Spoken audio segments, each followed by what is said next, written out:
the mystery font. 42. Good gray. Good gray. Good gray. Good gray. Good gray. Radio Science Brain is about to happen, I think. It is a chronicle, it is an unpulling of wool. I think it is discernible as different often, but sometimes it might sound like the same. If you weren't paying attention, you might not notice that I'm adding some freestyling or in part, or that the melody and the way it pulls apart and reconstructs the song does change at times, but it is an ongoing thing that's about 13 years old, right about now. I think sometime maybe in July, it'll be exactly 13 years that it's been a thing that's been going, and for I guess the last 7 or 8 years, it's been a specific project in terms of initially remembering a piece that had come to me just in a few words and twirling around those words in homnemic kinds of similar tones and meanings, and thinking I should figure out lyrics to this. I should expand beyond Radio Science Brain. And then when I thought of it again a couple of years later, I started recording myself improvising, thinking I'll figure out the lyrics. And I figured out that the lyrics are maybe one long piece, or something that can be stacked and it's all just matter. But whether it is a search for the clarion pass or version or diamond or whatever of it, or whether it's an ongoing piece that began once and will go on until my thoughts about it don't exist anymore or something.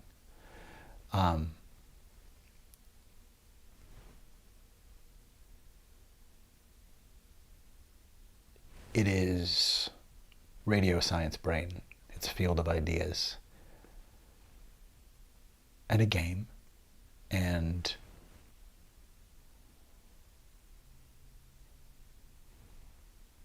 not specifically meant exactly as a game, but it has an energy of that I lean into and enjoy as much as anything else about it. And it's definitely about finding flow, and I like the idea of sharing kind of a genesis space that is uncomfortable and comfortable with not knowing, and how building things out of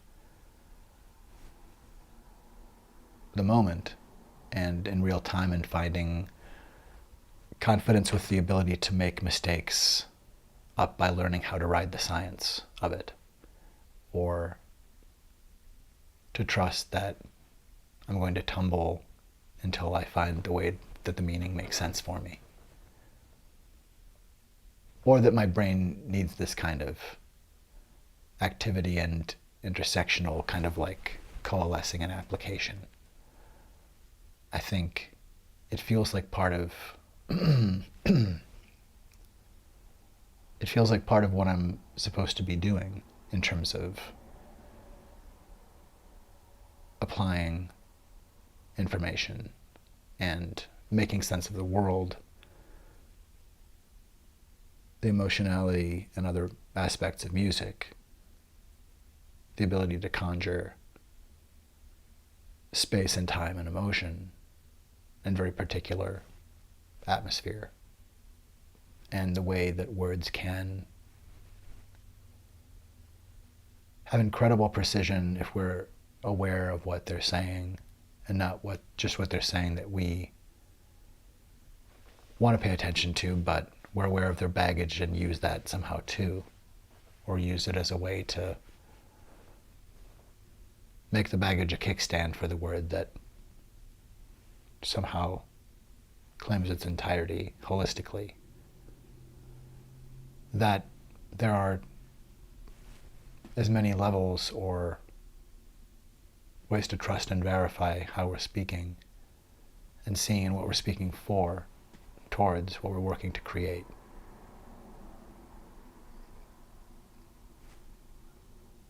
As anything can ever be. There's, to say infinity.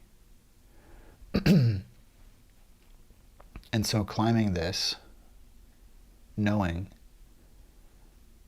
that we are maybe fools to make a say, or that we are in a huge pool, or that we may not be heard, even if morphic resonance delivers our thoughts to everyone in some way, or makes them accessible beyond a hard drive of our brain or the reach of our voice, or bandwidth, or power, or post office, or courage, or need, or want, or love, or gift, or love.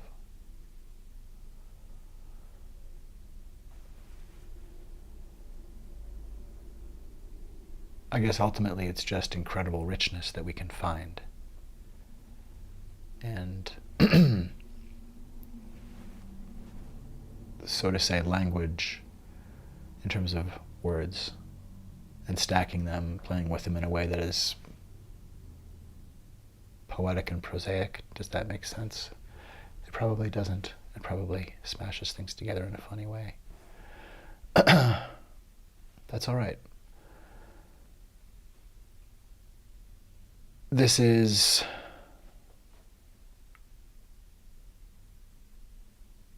how it comes together. And I suppose the commentary around any and all recordings that I've made are associated, but at least making recordings with the same tonic in the same key and with the same BPM, they can be layered and stacked. They could be layered and stacked anyway, but it will be easier and have particular kinds of effects and synchronicities possible. And we'll see.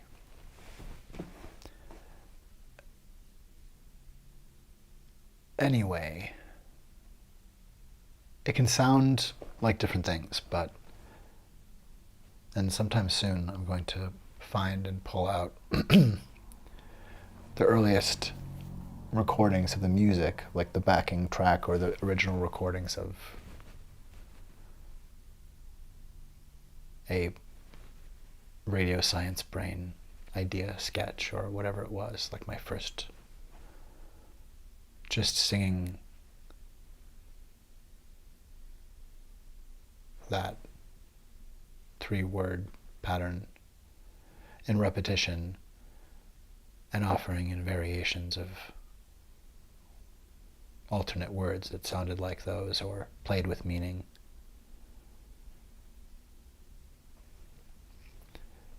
And as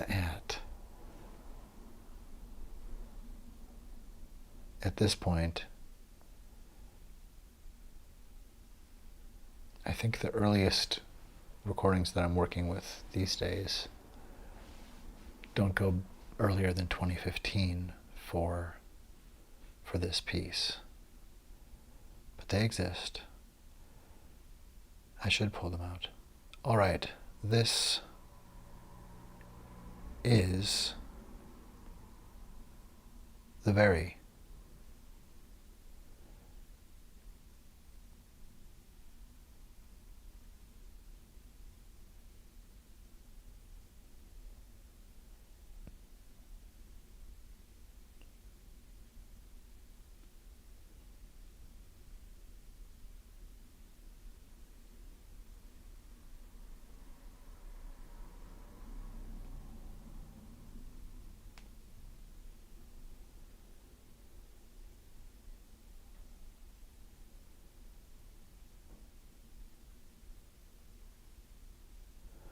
Limina radiate.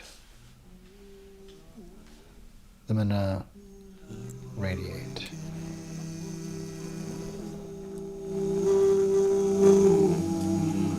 Something you're becoming.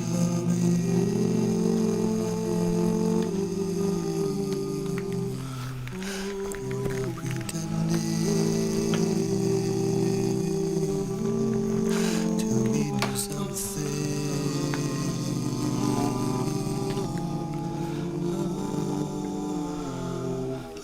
You are a resonation of your imagination. You are more than a brain. You are a brain's elation. You are the radiant rain.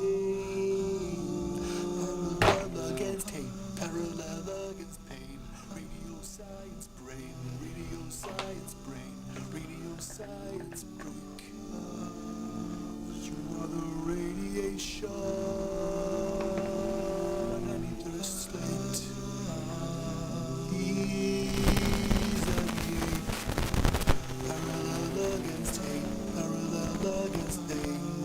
Science brain, radio science brain, elation.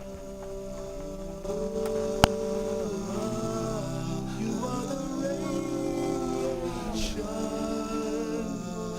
You are awakening something you're suspecting. You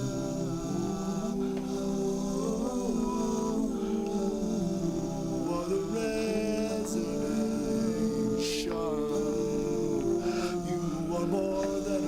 You are more than a brain, you're the innate dilation. Let's find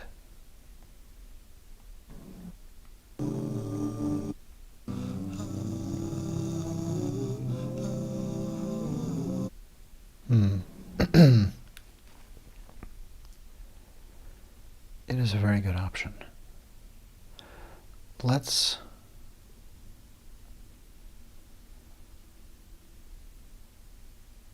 yes.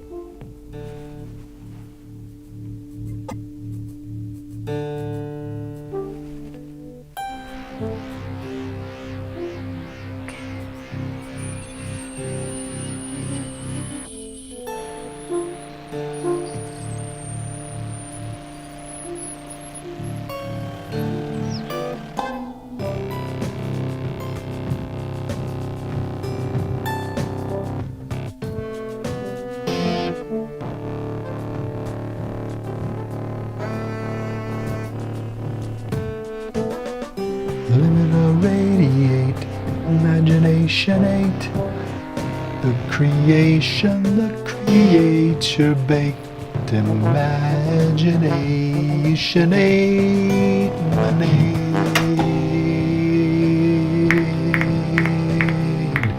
Imagination ain't.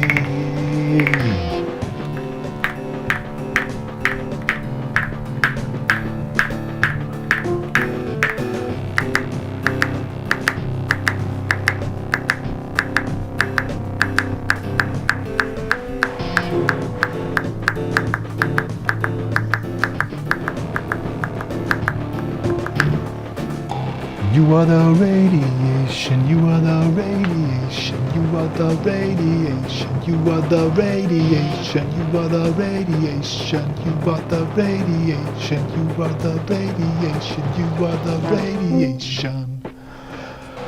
You are the radiation, you are the radiation, you are the radiation, you are the radiation, you are the radiation, you are the radiation, you are the radiation, you are the radiation. You are the radiation, you are the radiation, you are the radiation, you are the radiation, you are the radiation, you are the radiation, you are the radiation, you are the radiation, you are the radiation, you are the radiation, you are the radiation, you are the radiation of love's imagination. You are more than a brain, you are what your brain wakes and remains. makes imagination aim. Mind braid this contagious, amazing maze, making great activate radio science brain.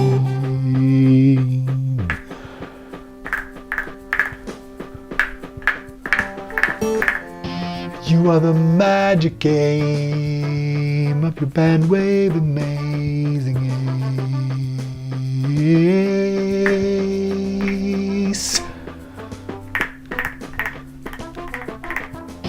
Particle matter wave, now like there's things that save, let's behave like wave.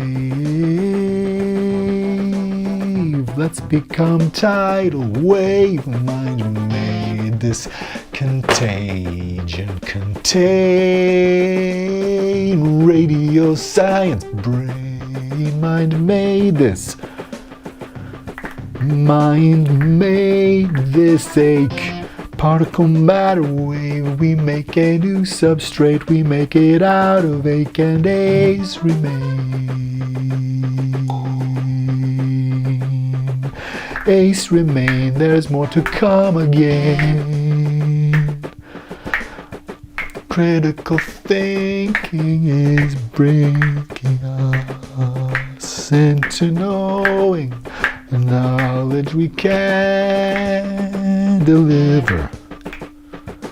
We are the mind the same, can help love be giver. Imagination ace, imagination ace might keep pace.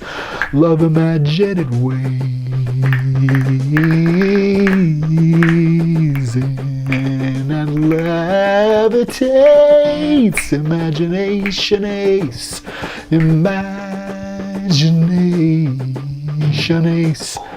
Particle matter wave, we are the mind that's made the same. Imagination aid might make radio science brain might maybe game to play. Imagination aim. We are the mind that's made life as aid. Imagination aim be nature, your creature would create your aching ape. Imagination ape, imagination ape. You are the mind that's made lemonade, liminal relay, remade and relayed. Imaginate from this braid, morphic resonant raid. Imagination play across time and space. Chaos came just to play with us. Imagine it's so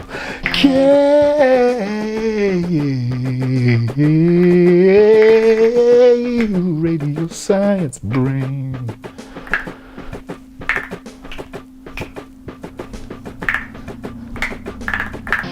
Imagination aid be nature, your aim would aim to save potential enemies. Imagination aid.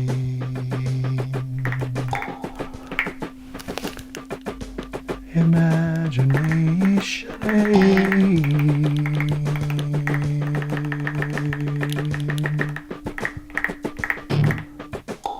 Pretend that love is sane. Pretend that love is sane today. Pretend that love is sane. Radio science brain. Pretend that love is sane. Today, pretend that love is sane. Radio science brain remain.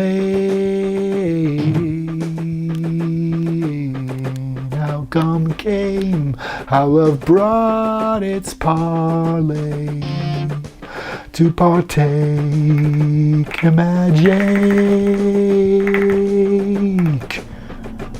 Mindless made this contain.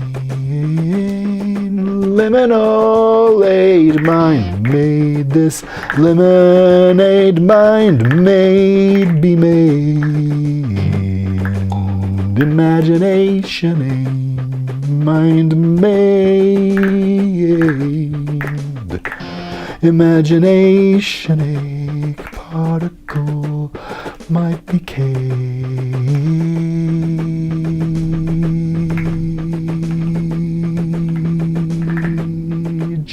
might be mage's way, might be delayed. How do we sense the real? How do we feel the feel? How do we know what deal is really deal? Imagination might reveal the falsehood and its zeal. Imagination might take hate's place away. Imagination might see Project 2025 today and clock it and sprockets make to rocket and cage offenders, but help all the cancer survivors. Those people aren't as vengeful as the cancer that has clenched them. Imagination aim can save everyone. Particle matter wave, we are a scient race. The human race is scient. Our minds are scient, everyone relay. Comply to yourself, pay your dues to your brain. Be nature to your creature, create your substrate.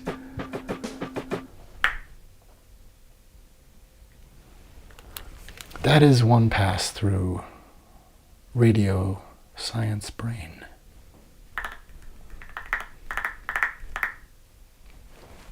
Interestingly enough, that was the piece that I made in, I think, 2015, 2014, 2015 or so, when I thought I need to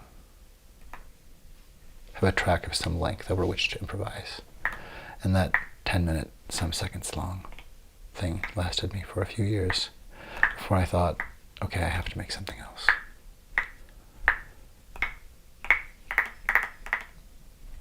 And part of it is the kind of blast of like distorted guitar sound. It's kind of aggressive and not meant to be, but I don't have access to the computer that has the original file, so I kind of just stopped using that track. It was irritating to somebody that I cared about, and eventually it's like I'd rather not have them run into that.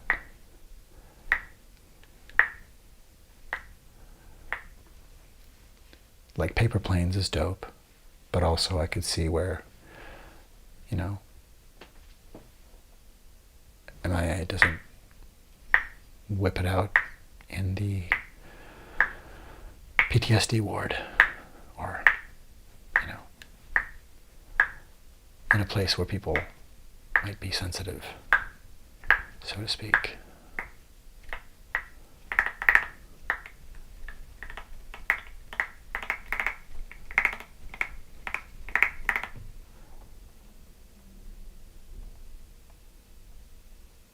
Imagination may be game to play today. You may be prey to predator, in fact. It's not a binary, in fact, by the way, and yet, why not be play? Why not be play today? Be game, not as prey, but as play. There are other areas. It's not a binary. It's us. It's just scary that play does not have necessarily much safe space, and hate has all times and such place.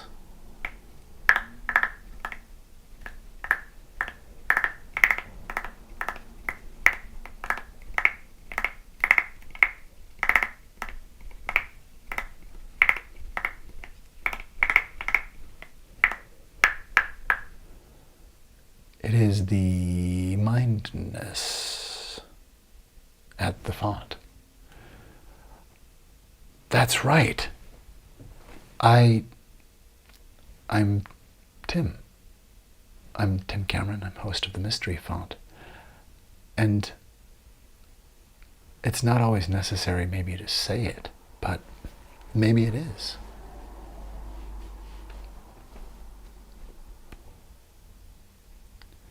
Fred Rogers was pretty straightforward and just would say, this is what I'm working on. This is what I'd like you to know. Do you know about this? And I think I appreciated incredible clarity and time taken to be really careful in a way that created a real safe space.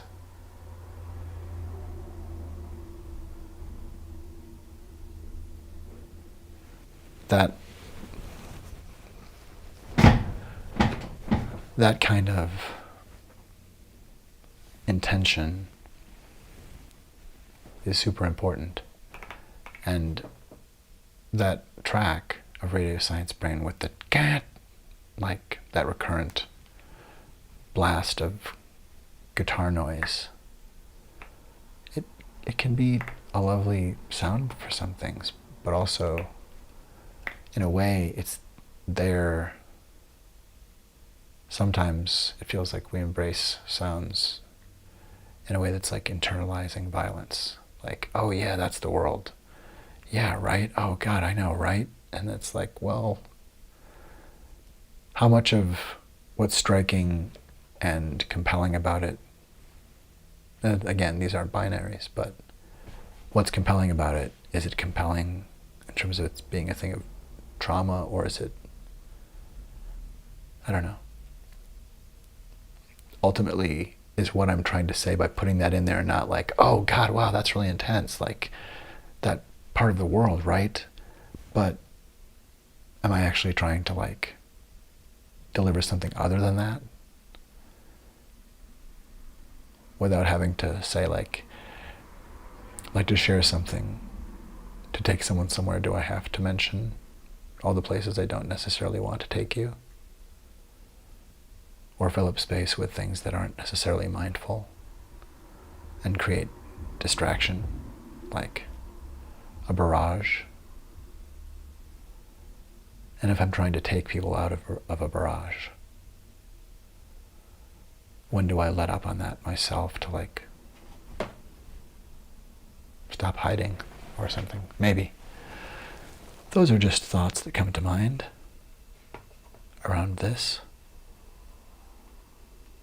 around noise and punishment and internalization and acceptance and doling of, yeah, the world is difficult. Like, what screaming do we need? Do we need an Archie Bunker? Do we actually need a deeply, violently ignorant and cruel, dangerous bigot like Charlie Kirk vandalizing public integrity and degrading us as a country and as people And for what it's worth, if people are looking at, if Charlie Kirk is interested in the culture of light-skinned Europeans and such, I just always wonder why it's not more interesting to people who are clearly white supremacists to have white people start acting not super inferior for once. Like, it's inferior to be so jealous of someone else's dance that you steal it, or that you break their legs, or say, wow, they could really do incredible work in our fields if I can only control their brains. Well, I can't, but I can scare the fuck out of them. Like, ultimately that's the culture we're looking at. And if it's not that,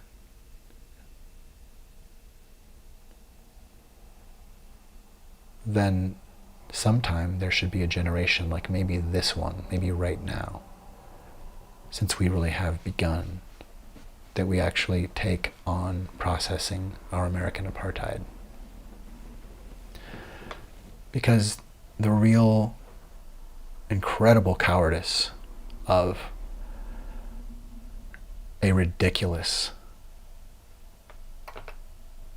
damaging person like Charlie Kirk, or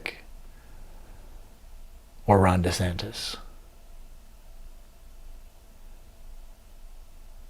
There's such betrayal of our current and future generations with massive, racist, bigoted, Nazi falsehoods that obscure basic truths that keep people safe, the knowledge of them.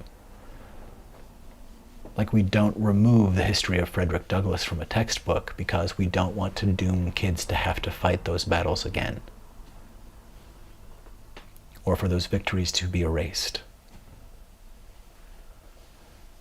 And I saw Charlie Kirk. I saw you, Charlie Kirk, talking fecal nonsense in vandalizing the intelligence and reputation as cogent professionals, as scholars, as worthy recipients of jobs and of positions and of education and of opportunities, and people who have excelled in life, and as thinkers and as authors and as leaders done more for humankind than you can really fathom, or clearly have the balls, the gonads as a human being, whatever type or whatever it is, whatever material there is that is you, Charlie. You can't manifest the good faith to simply look and see. Clearly these are people of intelligence and of, accomplishment. All of it at a level that deeply underlines how what you're doing is just vandalism. And you're taking the opportunity to try to white man lynch mob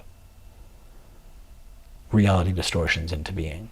That, like Marjorie Taylor Greene, you simply say that, well, white suspicion or opinion is God-sanctioned fact, and speak it with confidence, and now it's like, well, I'm sorry that you're the devil, but the book says that. And I have to tell you that you are a ridiculous, disgusting human being, Charlie Kirk. And like the cancerous Ron DeSantis, you, Charlie Kirk, don't have anything. Like Marjorie Taylor Greene, you don't have anything. You just have mendacity and whether there's narcissism or truly a dark triad mind in you, Charlie Kirk. You're lashing out because your money shot is excruciating degradation of people. It's insulting and belittling and defiling. If you could smear your piss and feces on people, you would do that. That is the equivalent of what Marjorie and Alex Jones and you and Stephen Miller do. You just have a Bannon-esque flood of shit. And you are lying. And you are standing shoulder by shoulder with the Ku Klux Klan, kick a kid. Your bigoted bullshit foments trans genocide, foments violence against BIPOC people. You are causing harm. You are smirking during the onset of A Handmaid's Tale. And the answer is no. You don't get to talk to people like that. Not without hearing the new Colossus wake.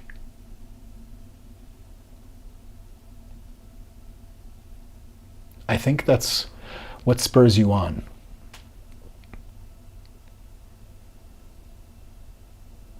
You know that it's coming. You know that you are going to find out. And these little vandalistic fires that you are trying to set, finding new ways to say deeply bigoted things while couching it in, I'm not a bigot, but you are a Ku Klux Klan stooge, a pathetic, cruel, dishonest,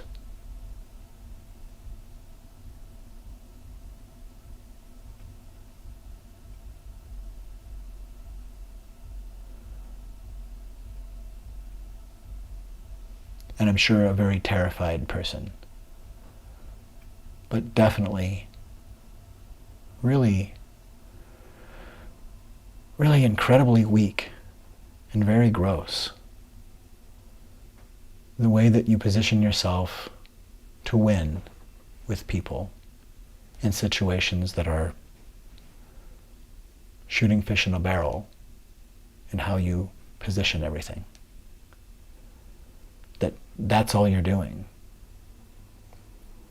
And like Marjorie or Alex Jones, the conceit is actually incredibly easy to see. It's just that if the conceit involves throwing acid in people's faces, then there's other stuff to think about. If your conceit involves protecting pedophiles that you, Charlie Kirk, want to protect by accusing other people of that kind of thing, then yeah, there's damage control on all over the place. If you are vandalizing and lying and brown shirting, I mean, that's what you bring. You, little Nazi, are a brown shirt. And I'm here to tell you that your Project 2025 Agenda 47 circle jerk, Charlie Kirk, is not going to work. You are a coward.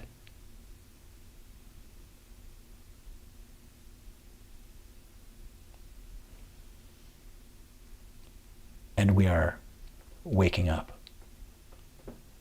It doesn't take that long for us to realize that anyone who would groom us to no, have some Ambien, go to sleep. No, you don't need to be aware. You don't need to care about your neighbors. You don't need to, no, hey, go Jesus, but fuck your neighbors.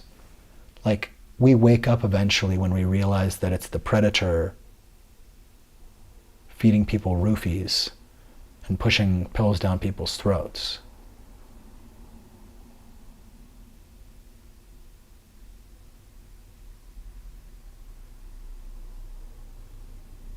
Only the most evil, like Hitler, would adorn their party with Christ for hatred,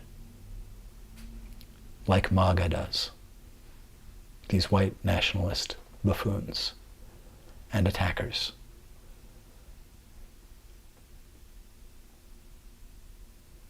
And you seem to be on the sidelines. You seem to feel you're safe while you are trying to incept lynch mob brain syndrome. And I'm telling you to stop this fucking nonsense. You will meet the new Colossus. And you should meet the new Colossus on terms that you would find favorable. You don't want to find out how massive the love and care and kindness of people who see a Nazi apocalypse coming and remember what the greatest generation was and is.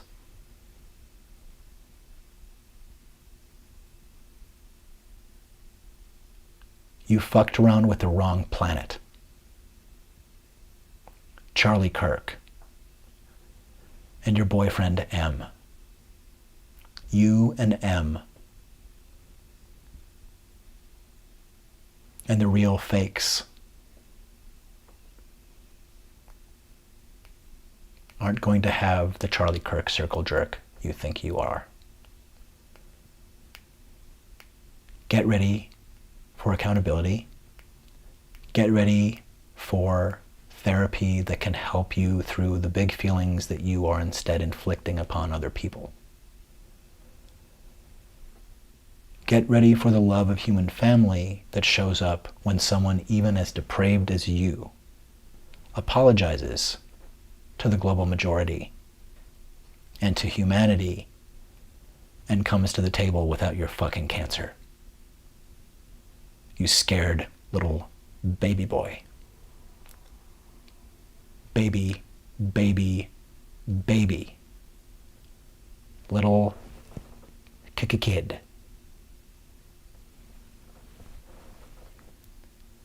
You don't get to talk to people with your terrorist nonsense anymore. That you think that it's okay for you to talk that way. It seems you're asking to be told otherwise. So the answer is otherwise. Otherwise. All right? I think that's enough direct messaging to Charlie Kirk for one lifetime.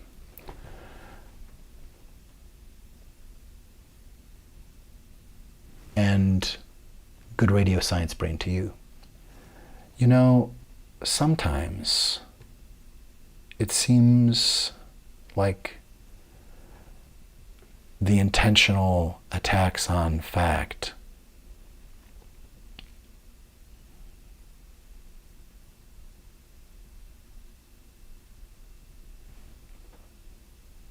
have always been here, but have been held back.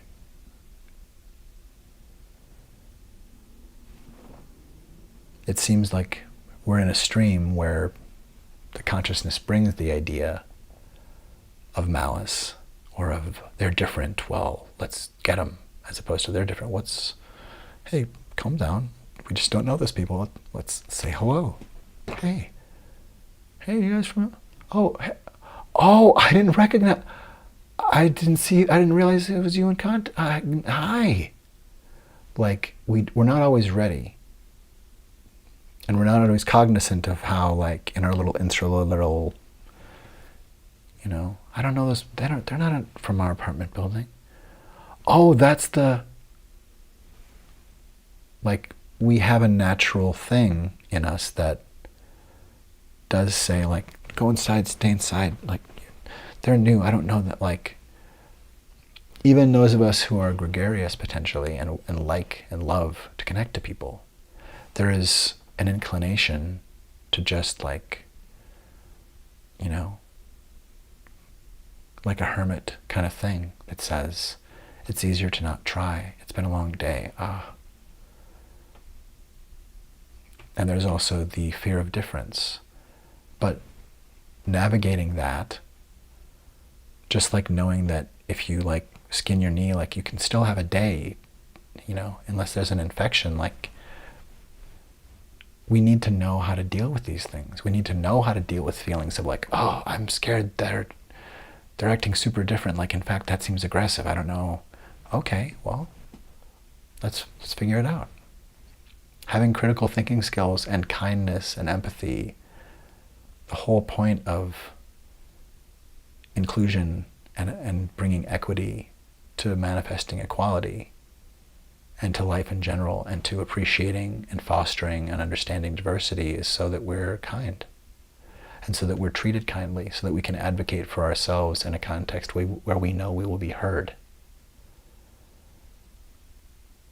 Clearly, the menacing Nazi malice of a person like Ron DeSantis is trying to re-entrench white, male supremacist, patriarchal terrorism, such that the Codec protects people like him, and everything else is trickle down. And going back to try to erase the actual harm that his ancestors and my ancestors have done here. Like, the good things are on the record, and a lot of the good things are false too. Like, how many inventions have my ancestors stolen from the global majority? It's real. It's a real thing. And if we're good people, we like sort that shit out. We sort out the corruption. And we have the technology. So if we're not using it, we're clearly using it to stop accountability. Like, nobody's that stupid to not realize that when you say to a kid, no, you can't say that word, you can't talk about racism, because that'll make the white kids feel bad, that you have just institutionalized racism in your classroom. If you're making that kind of censorship in the classroom and stopping kids from learning how to deal with those things and talk about them with kindness, like, that's where you learn about how other people experience those topics, and you have someone who can steward the conversation or say, hey, let's take a pause. There's some emotion here, and can we talk about why that is? Maybe can we just step back for a minute? There are some questions there that are important, but there's some really intense. That was an intense thing to say, and we're going to learn more about the history. But the most important thing is to know we're here together and we're building this. Like, there are stage and age appropriate ways to talk with kids about stuff, and to know, like, we share a small amount of something and let that be processed. If and when a question comes up, and it's because you can't stop those conversations and fears from happening. And it looks like what's being done is only stopping any way to do that kind of handling of that with care. You're instituting people being afraid of those conversations and punishing children for having them, or punishing kids for being the one on the bottom because they get scapegoated, and so it's their fault, and it deeply reinstitutes racism or homophobia or transphobia or other bigotry. It deeply reinforces patriarchal, terroristic, misogynistic thinking to say, well, we're not gonna, especially in ways that really prefer white men, surprise, surprise. Like, we have to get to a point of being able to deal with this. And it kind of seems like I don't know if Jeffrey Dahmer has family, but it kind of seems like Jeffrey Dahmer's family is just really interested in having, nobody saying that, don't talk about that, and don't talk about what I did to help him, and do I have anything in my freezer? Like, well, this actually is community, like thousands, hundreds of thousands of people, certainly tens of thousands of people, it would seem, participating in violence, and institutionalized violence that creates genocide, residential schools, that allows the submersion of slaughtered towns because the black people there were too successful for the jealous white people's animosity. Like, the history is there. And what we're seeing now is cop cities that should not be built, being built, seemingly to entrench the lies, seemingly to entrench powerful, white, racist bigots, to sow police state that is built on instituting punishment and keeping some people in dungeons and keeping slavery going through prison.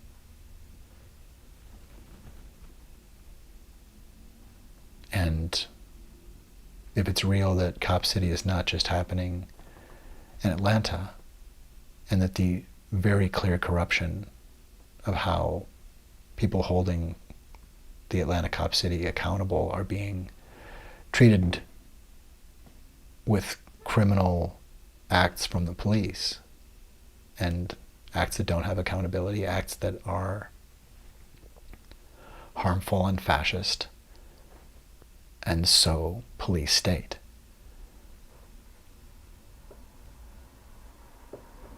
Then we need to look at this with all seriousness as a full siege unfolding.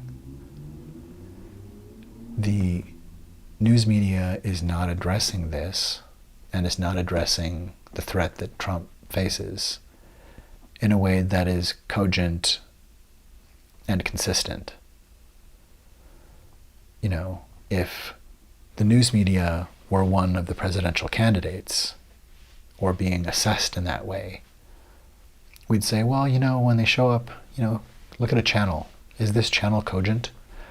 Well, they just had a report about how it's kind of scary that former President Trump is threatening a judge, and just had a prosecutor's address published, and saying things about the FBI, and clearly people are being stochastically terrorized. It's already a miracle that some of his victims have not found,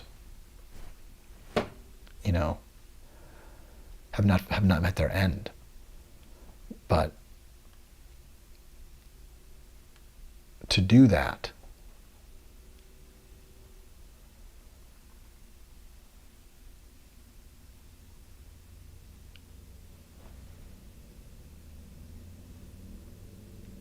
and seemingly at that moment, we're focused on someone who is behaving as if they're maybe not even really competent to stand trial.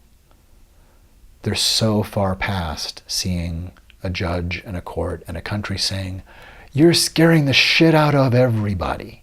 You just said you want absolute authority, and now you're screaming and saying you get to say whatever the hell you want, and you're public, you can't believe that we would believe this is goodwill. You're coming in here and yelling at us and threatening us and saying it's a disgrace that this is happening to you. And so you, the one being antagonistic to our courts and to our country, and saying I'm coming back or else, you're the really upstanding only one who can save us? You who are treating the country like no one should ever treat a country? You're the one who is talking to a judge like no thug should ever talk to anyone? You, the one who are acting like Satan, are a Christ figure?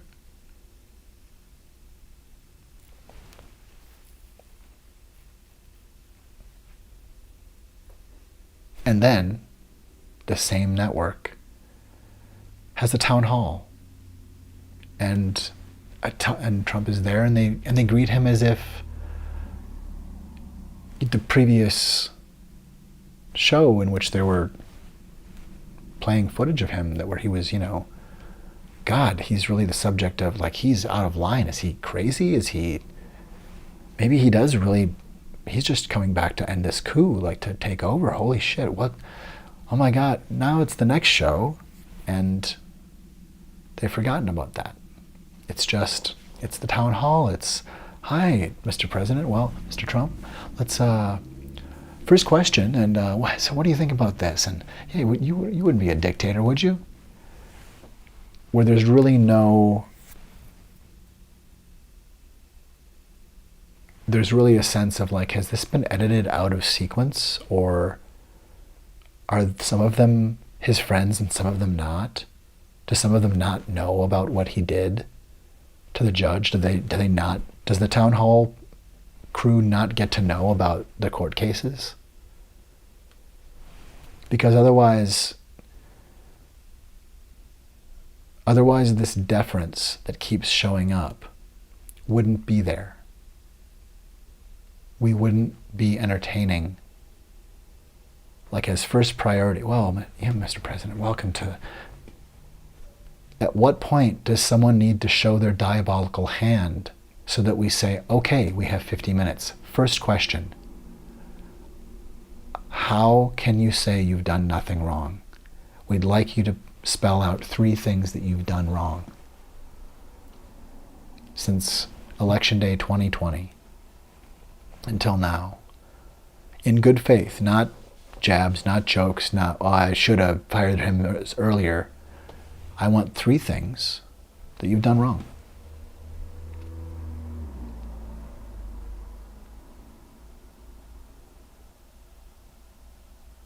And if you can't give me 3 things, I need one actual reason, not just a statement, an actual reason why we should not just recognize that you are a dangerous megalomaniac.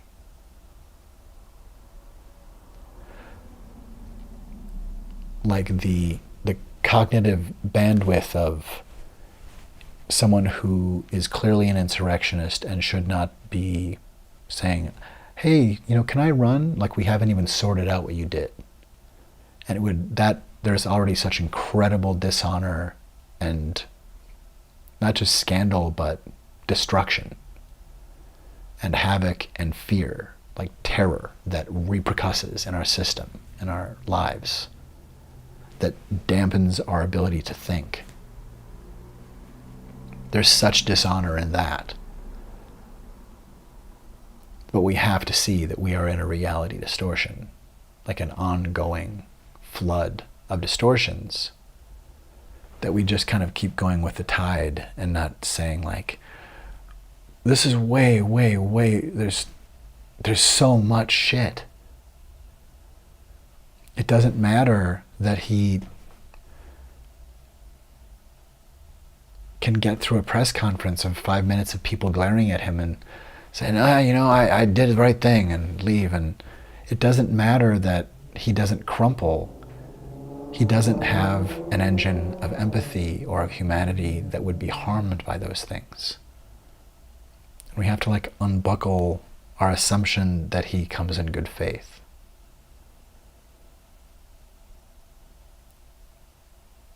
I think there is truly a massive field of hokum. And that people are absolutely terrified. I think that everybody is terrified. I think that a lot of people are terrified, at least. because most everyone, I think most people don't want him to come back. And most people are hoping that he will just go away. And we can't have both. We can't have he's not coming back and he's just going to go away. We can have one. I think he's just going to go away would come after something we've done. It doesn't just, if I don't make a noise, or if I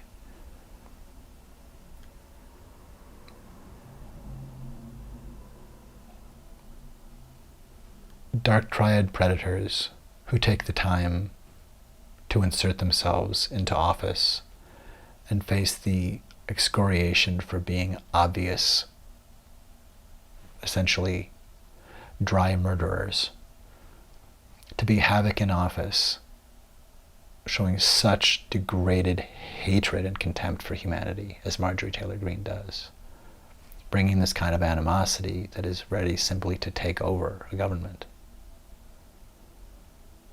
and sow hatred and reality distortions as just cluster bombs. We're just being shelled.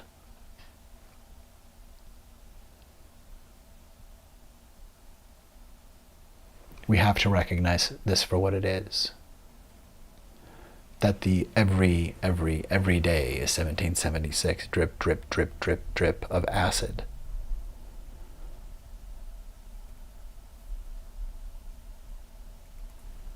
It is meant to utterly disable our executive function.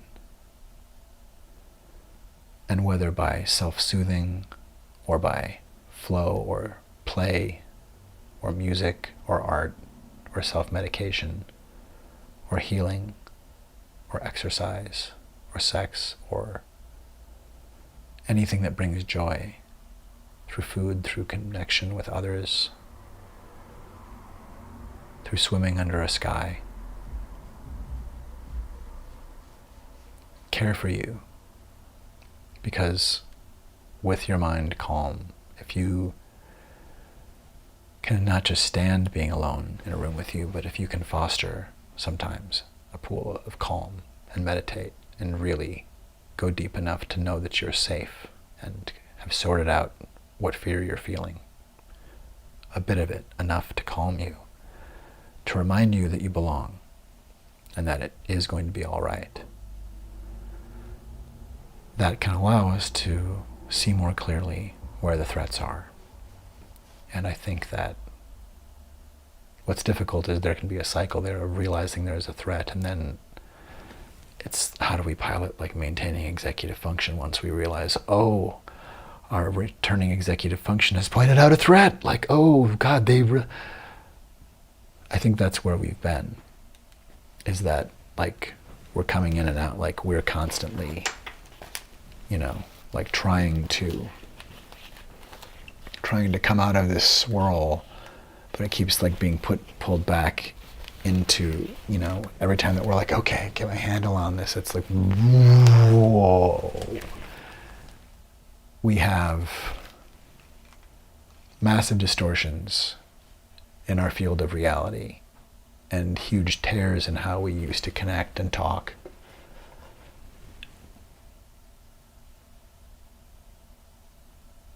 And be around, even just by accident, a slightly more homogeneous feed of information so that we were hearing stuff. It was less easy for some people to be like hearing massive lies and other people not to be even knowing about those lies being told to some degree, and vice versa, truths and lies and stuff, where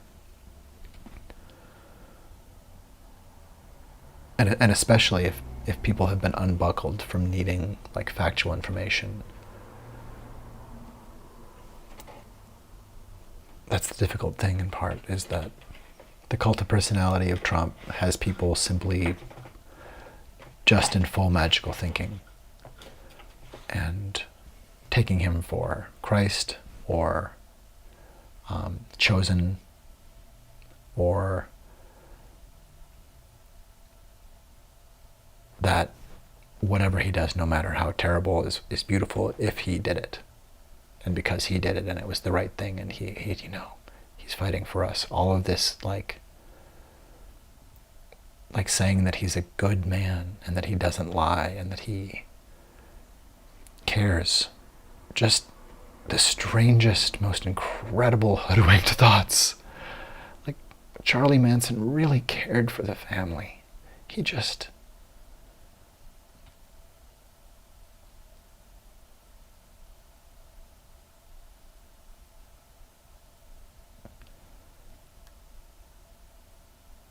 I think what's difficult is we know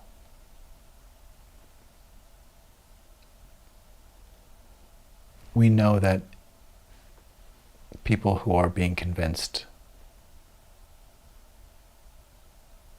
that there needs to be some sort of violence to make needed change, that this is constantly fomented by the Marjorie Taylor Greene camp, by that kind of bandwidth, the Tucker Carlson, Alex Jones, Elon Musk, Ron DeSantis kind of hatred spectrum.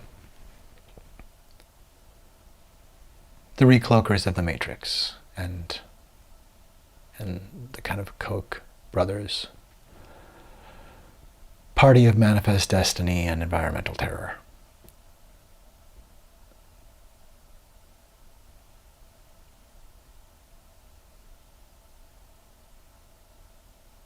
It is really terrifying to see some of the worst people in humanity just drifting effortlessly. But I think hopefully there are enough of us called specifically to action in positive ways, and that we are able to call colossal numbers, like that we should see hopefully the biggest voter turnout ever, to say we've already had a greatest generation. We don't want great again. We'll be the second greatest generation and send MAGA Nazis back to 1865 was when. Like, you can stay, but your cancer has to go back to the Emancipation Proclamation and then take a step backwards one day into goodbye now.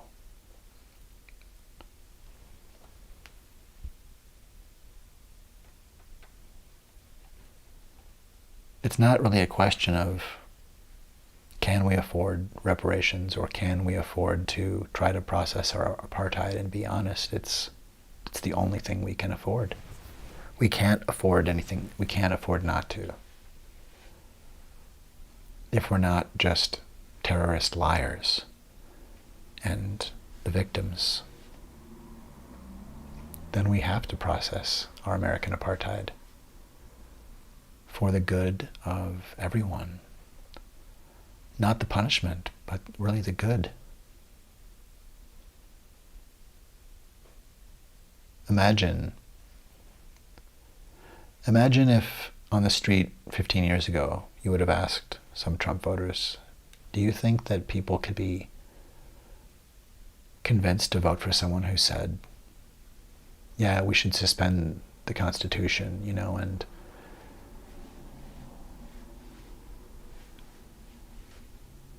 and say, this person actually who said that thing you just were aghast at, they mentioned that they'd feel comfortable with having their people attack the Capitol and leave poop and blood inside, put their feet up on desks, smash windows, have people die, have officers attacked.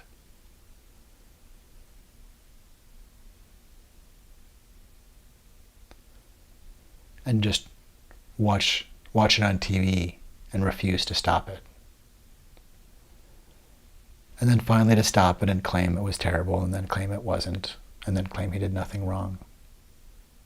Imagine if we'd gone back 15 or 25 years and said, yeah, listen to this story. This happened once. Or imagine what if this happened? And people would say, no fucking way.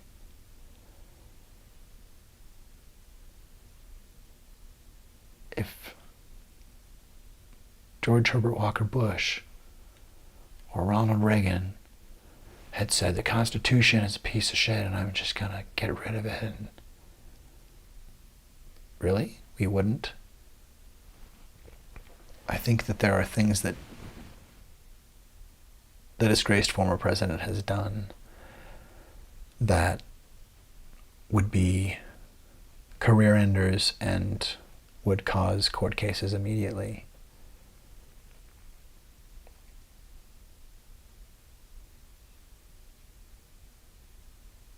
The really strange thing within the real Trump derangement, like to pull the projection back, clearly the derangement factor is trying to create a sense of a deranged defense of Trump at all costs, and to charge that with the energy of the projection at people. Oh, you're deranged, you hate him.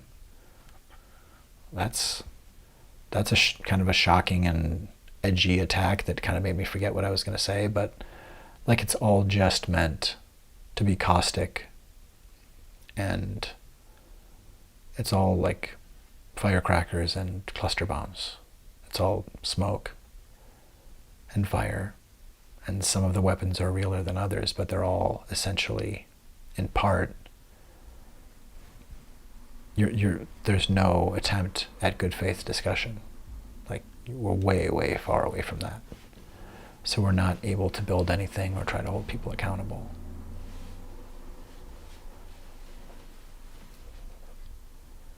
But I think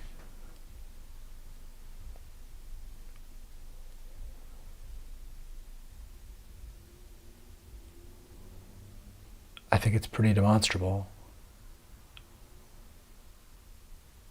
The question, it seems to me, it seems demonstrable that supporters of Trump are terrified to question him, are terrified and incapable of questioning him and of saying, well, I don't like this about him, but, and this is why, but I think this is why he's saying, like, there's no availability to say, no, what about, you're kind of a Taylor Swift fan, and do you like this about that he's doing, or do you really like that he never got clean water to Flint? You're okay with that? Like, specifically to hear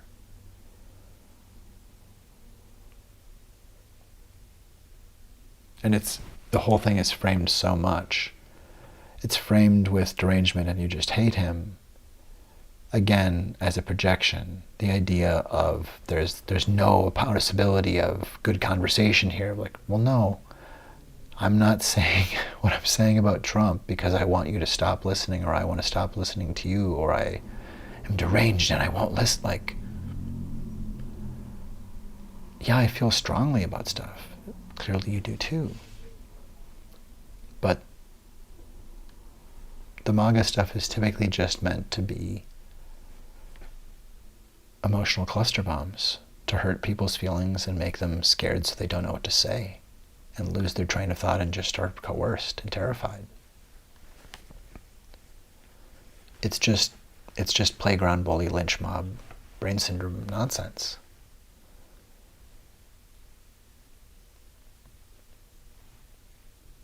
But we sort of are not really apprehending that that's the level and cutting it off. Like, there are ways to stop bad faith people from taking over a debate. You maybe put a mic switch in the hands of the moderator. And they can turn off the mics. Nope, hey, getting off topic here. We're staying on this topic, and she was talking. You'll have a minute in a minute and a half. Everybody ready for mics on? And if there's somebody who's like huffing and puffing and still yelling in their little cube, like, okay, the rest of us are going to go on. Like, there has to be a way to hold people accountable and give us the same playing field, rather than juking and juicing. Like,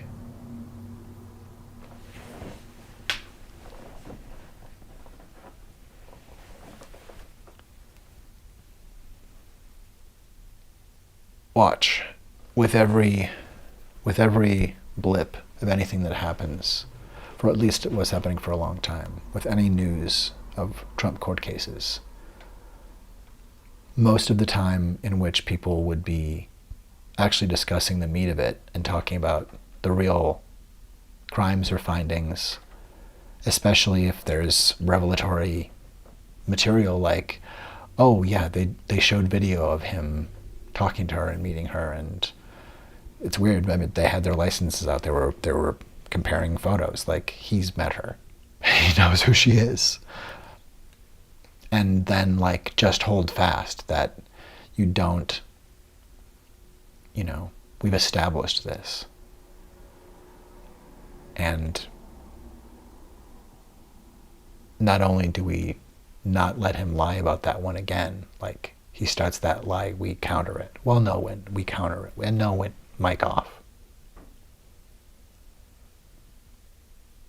No, you're on the record on that. We're not going to let you lie. Well, but I want, oh, sorry. You crossed the line 3 times. You're done. We'll talk later about whether you'll be on the air again here.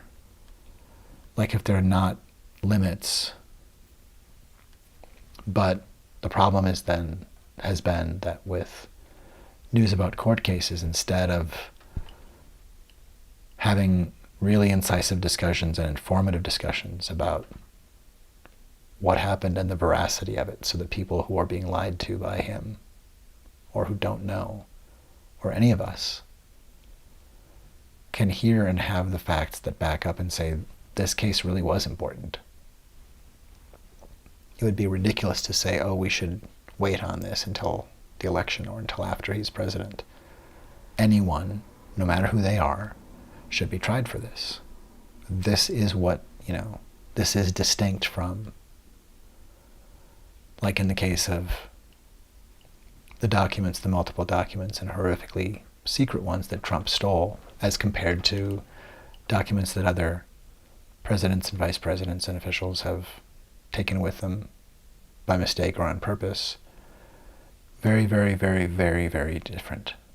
Largely in terms of the level of secrecy and in terms of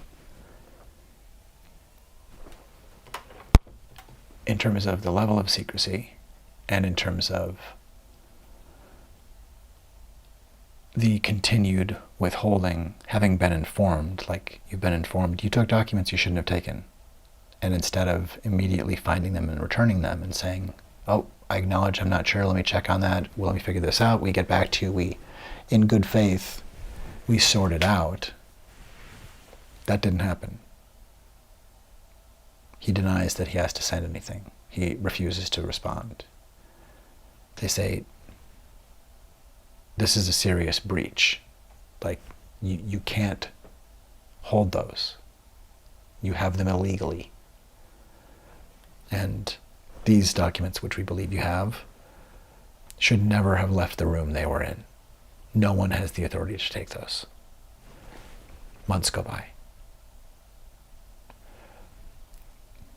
And the very fact that there was never a raid, but that the media eventually kind of just acquiesced to calling it a raid, that is a distortion of reality, and it's an important distortion. It's an important distortion because it's a factual issue, it's a legal issue, and if you're talking about, different justice systems for different people, then you should want the evidence coming in to be like accurate.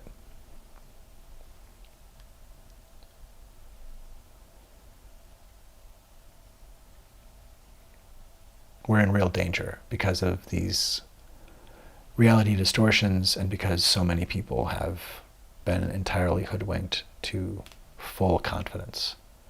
They have entirely given their confidence to him. The confidence artist has sewn that deal up with a lot of people, and it's difficult. It's difficult to question that when it's kind of gooey and yummy and sticky inside to say like, oh, I know, I really get him. I really get him, and I know it sounds crazy, but like I really understand. I'm not going to abandon him. It's just like deeper and deeper and deeper and deeper. And with each new crazy ass thing that he says, or revelation about something terrible that he's done or said to someone where you're like, oh, well, oh, and that too? Okay. Okay, like, it's easier to not think about it and not to say like, oh my God, we're really high up. We've climbed a lot of abominable things that don't exist, he says. But I'm really high up on something here. There's a long way to fall, actually, if I allow myself to walk back. And I think that's part that even for his followers, part of what makes it difficult to remember what's happened is that we are being abused. All of us are in an abusive relationship with him, and that causes traumatic brain injury. And that includes the people who love him and are in love with him and just love being part of MAGA and Trump forever. You are experiencing brain damage. Because just because you acquiesce and submit doesn't mean you're not sustaining the same damaging degradations when he points at another member of human family, another citizen of your state or of your city, someone who you maybe voted for or whose sermon you liked or whose music meant something to you, and degrades them like throwing rotten eggs and shit on them. And it's like, and people say, oh, he tells it like it is.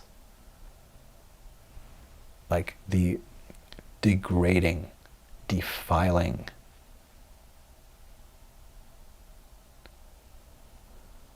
vandalism of people by Trump.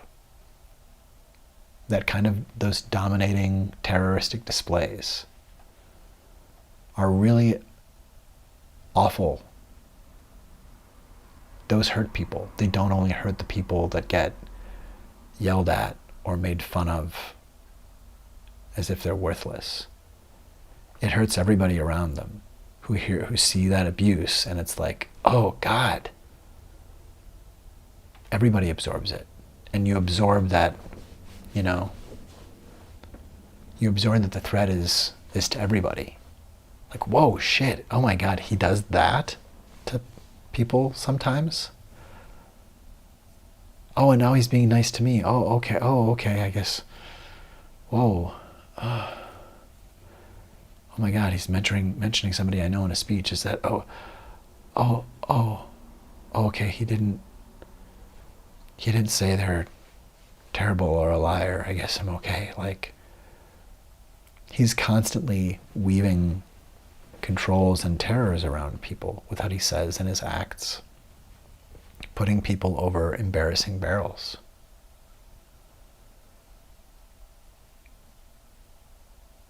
And I think that the only way to stop Project 2025 is to wake up in order to know that it's happening and can be stopped.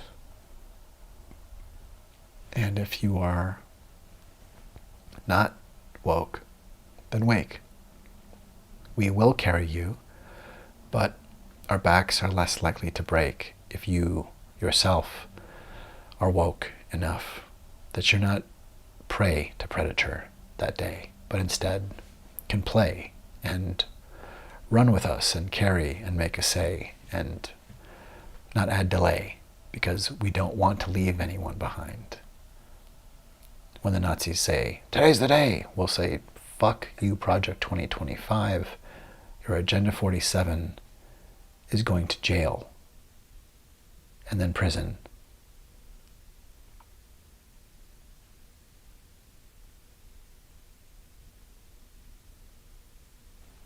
Mental health care may be part of that condition. Mental health care may be where people now swaddled in the Nazi yummy fabric who realize what it is and that it's not yummy. Like if you are seduced by Trump or Elon Musk or Marjorie Taylor Greene's band of diabolical hatred, if Tucker Carlson or Alex Jones are tickling your fancy, don't fancy that. That's a fancy that will feast on you. That fancy feasts. That fancy fascism feasts on you. Please don't be prey to predator. Be game as play.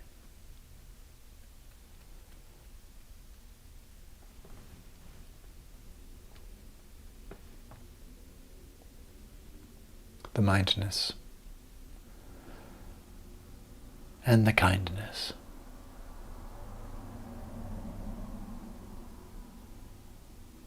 The mindness and the kindness.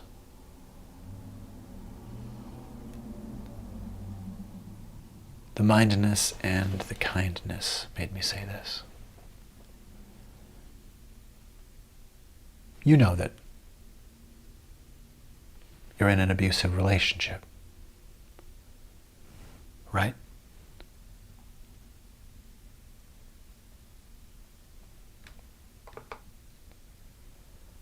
We know that we are all in an abusive relationship, right?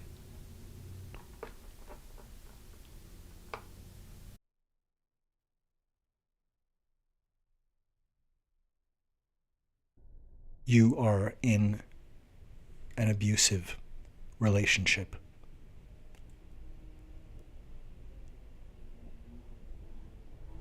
Shocking boundary violations are one common grooming tactic of a narcissist or dark triad personality.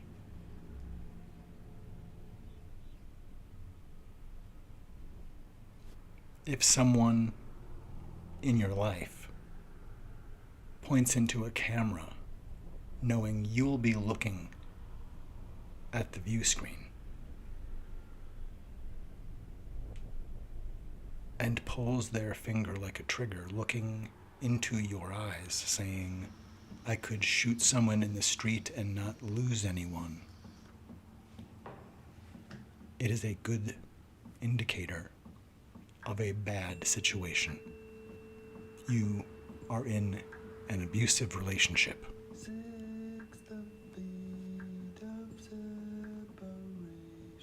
Who has leveraged and climbed upon a fog of falsehood? Who has donned the falsehood? Who is the falsehood?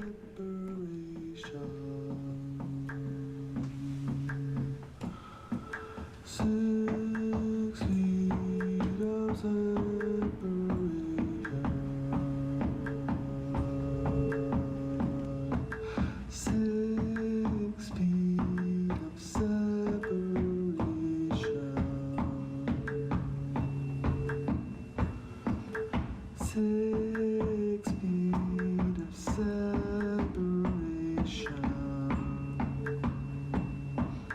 sets the fear of separation. 6 the fear of separation.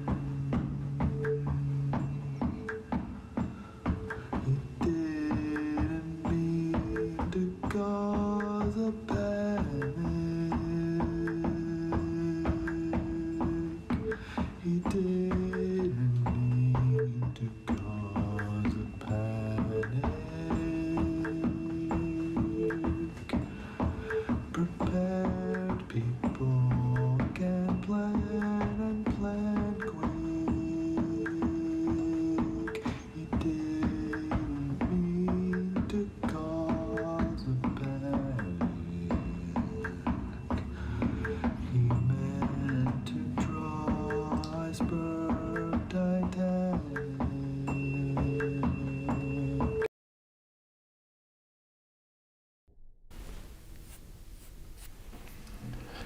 You know,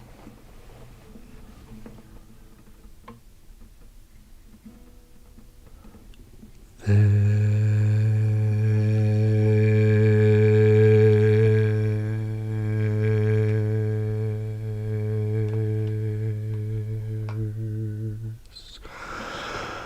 supposed to be one piece. There's supposed to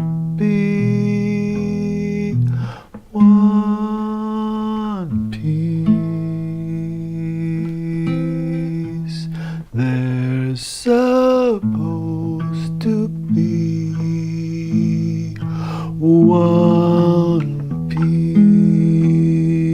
There's supposed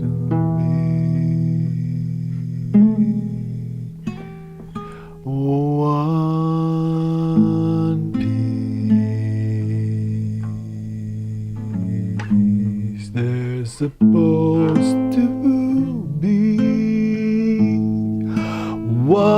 one piece.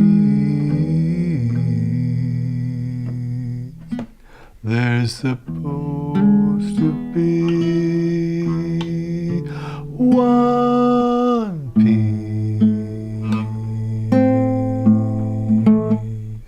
There's supposed to be one piece. There's supposed to be one piece.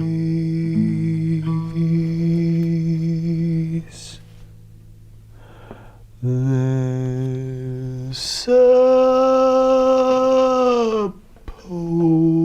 to be one piece. There's supposed to be one piece. There's supposed to be one piece. There's supposed to be one piece.